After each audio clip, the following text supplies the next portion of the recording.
ધોરાજી અને ઉપલેટાના ધારાસભ્ય મહેન્દ્ર પાડલિયાના પ્રયાસોથી ધોરાજીના લોકોને આરોગ્ય ક્ષેત્રે વધુ સારી સુવિધા મળી રહે તે માટે મુખ્યમંત્રીની ગ્રાન્ટમાંથી ₹18 લાખની નવી એમ્બ્યુલન્સ ફાળવવામાં આવી છે।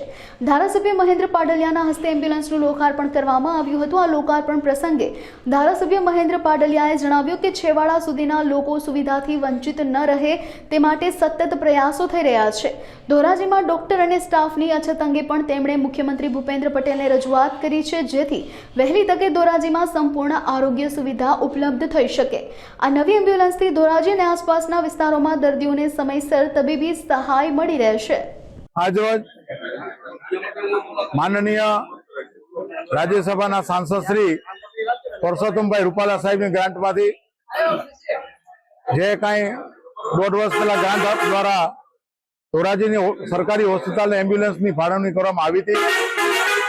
એ એમ્બ્યુલન્સનું આજે ધોરાજીના નગરજનો, આગેવાનો, નગરપાલિકાના પ્રમુખ અને કાઉન્સિલરો, સંગઠનના હોદ્દેદારશ્રીઓની હાજરીમાં લોકાર્પણ કરવામાં આવ્યું।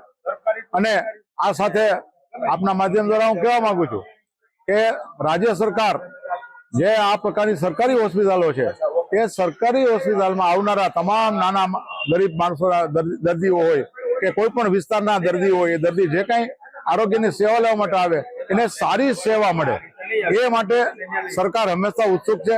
અને સરકારમાં જે કાંઈ રજૂઆત મેં અહીંથી કરી છે એ તમામ રજૂઆતોના ધ્યાને લઈ અને તમામ સુવિધા ઇન્ફ્રાસ્ટ્રક્ચરનો વિકાસ કે પૂરું કરવામાં આવે છે। અહીંયા જે સ્ટાફની પણ ઉણપ છે એ સ્ટાફની ઉણપ પણ રાજ્ય સરકારમાં માનનીય આરોગ્ય મંત્રી શ્રી ઋષિકેશભાઈ ખાતરી આપી છે અને ટૂંક સમયમાં ભરતી પણ થશે।